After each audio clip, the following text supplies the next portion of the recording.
ini kami ingin berbagi materi nih seputar sejarah masuk dan perkembangan Islam di Nusantara. Harapan kami materi ini tuh bisa menambah wawasan teman-teman semua yang hadir pada hari ini.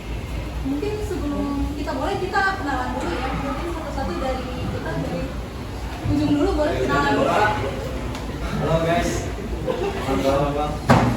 Sama kakak Sani Ferdia. Saya dari Universitas Dinas Informasi. Boleh dilanjutkan segalanya. Halo, nama saya Adif. Saya juga dari Universitas Dinas Sarana Informatika. Perkenalkan, nama kakak Muhammad Taufal.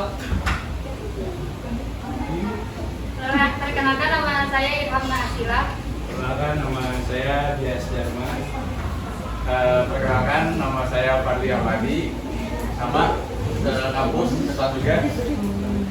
Perkenalkan, nama saya Maria. Perkenalkan, nama saya Sani Jafar.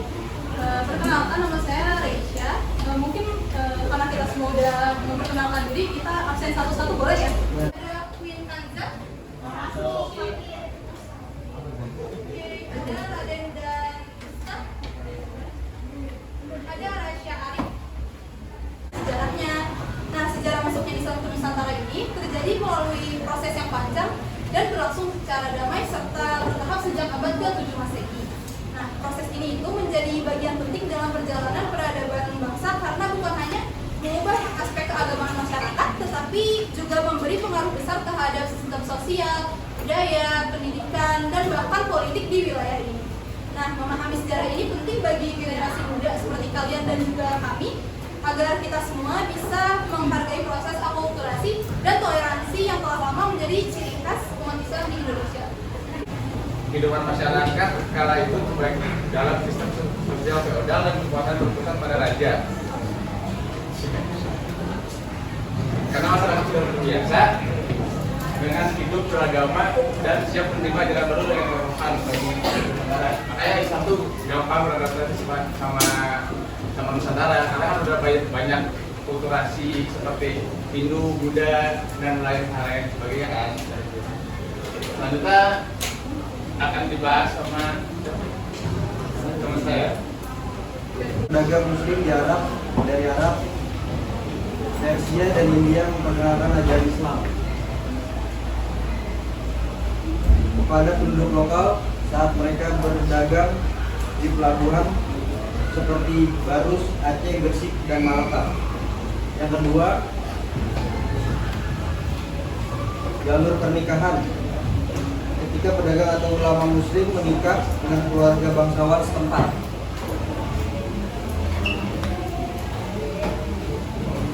Yang ketiga, jalur dakwah yang dilakukan oleh para sufi dan mubalik dengan mendekatkan lemah lembut dan penuh toleransi. Yang keempat, tumbuh di pusat-pusat penyebaran Islam. Yang kelima, jalur budaya di mana Islam beradaptasi dengan tradisi lokal dan memperkaya seni serta kebudayaan masyarakat.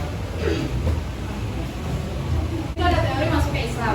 Nah, terdapat beberapa teori yang menjelaskan dari mana Islam pertama kali masuk ke Indonesia. Teori Arab atau teori Mu'ad menyatakan bahwa Islam datang langsung dari Timur Tengah sejak abad ke-7 Masehi. Dibuktikan dengan makam tua di Barus, tradisi haji di Indonesia, dan banyaknya yang menganut mazhab Imam Syafi'i. Tokoh yang mendukung teori ini tuh ada Hamka, Al-Atas, dan selanjutnya ada teori Gujarat atau ada teori India. Nah, karena awal masuknya melalui Gujarat dan Malabar yang memiliki hubungan dagang yang kuat sekitar abad ke-13 Masehi. Bukti yang mendukung teori ini yaitu ada batu nisan Sultan Al-Malik Al-Saleh di Samudra Pasai. Dan yang ketiga itu ada teori Persia. Nah, teori Persia ini berasal dari, kalau sekarang dikenalnya Iran ya. Teori ini menjelaskan bahwa Islam masuk melalui Persia atau Iran dengan pengaruh kuat dari ajaran tasawuf atau Syiah. Nah, contoh pengaruh budaya Persia itu ada di Sumatera Barat, namanya tradisi Tabwi. Tradisi ini tuh mirip dengan tradisi Syiah di Iran. Nah, selanjutnya itu ada teori Cina. Nah, yaitu dari Muslim Cina, terutama dibawa oleh pedagang dan pelaut Muslim dari wilayah selatan Cina seperti Kanton sejak abad ke-7 Masehi. Dasar buktinya yaitu catatan sejarah Tiongkok mencatat adanya komunitas Muslim di pesisir Sumatera dan diplomatik. Yang daerahnya di Sumatera, terutama suku Samudra Pasai menjadi kerajaan Islam pertama dan pusat dakwah awal Islam di Indonesia. Lalu di Jawa, peran Wali Songo itu sangat penting dalam menyebarkan Islam melalui pendekatan budaya seperti wayang dan gamelan. Di Sulawesi, kerajaan Gawatala menjadi pusat dan perjuangan melawan kolonial.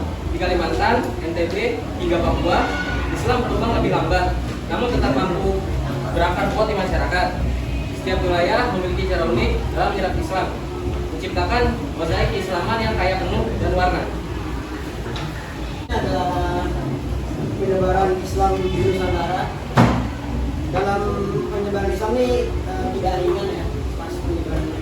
Yang pertama adanya perlawanan dari kerajaan-kerajaan Hindu dan Buddha yang telah dulu berdiri dan memiliki pengaruh kuat di Indonesia, terutama dalam aspek budaya dan politik.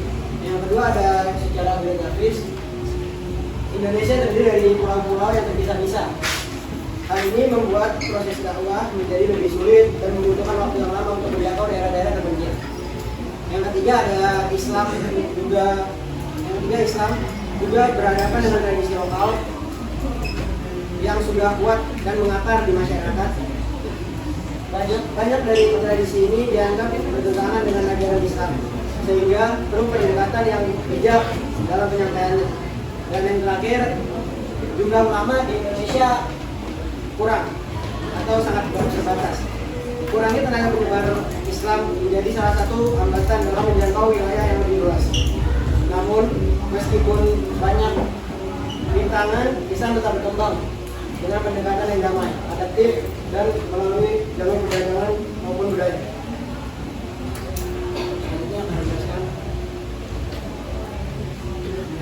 Ada ciri khas Islam Nusantara ya, ada beberapa poin sebelum contohnya diberikan.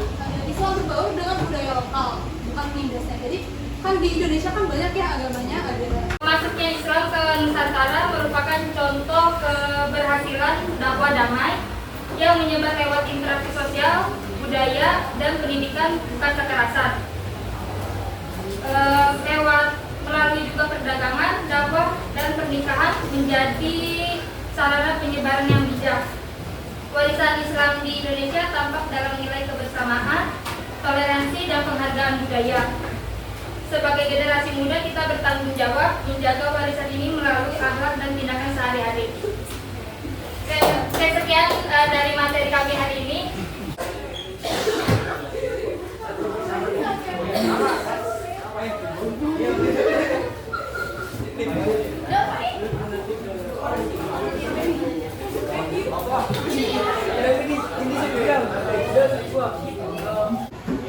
Pertanyaan pertama, ciri khas Islam Nusantara adalah yang pertama jawabannya radikal dan kaku, yang kedua moderat dan toleran, yang ketiga terpaku pada Arabisasi, yang keempat menolak budaya lokal.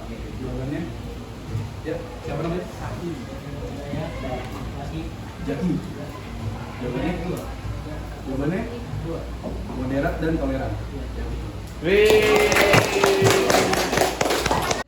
Selanjutnya, tantangan penyebaran Islam di Nusantara adalah yang A. Tidak ada pelabuhan, yang B. Dukungan kerajaan Hindu, yang C. Letak geografis dan kepercayaan lokal, yang D. Jumlah ulama sangat banyak. Yang ceweknya nggak ada yang bisa jawab. Ceweknya apa?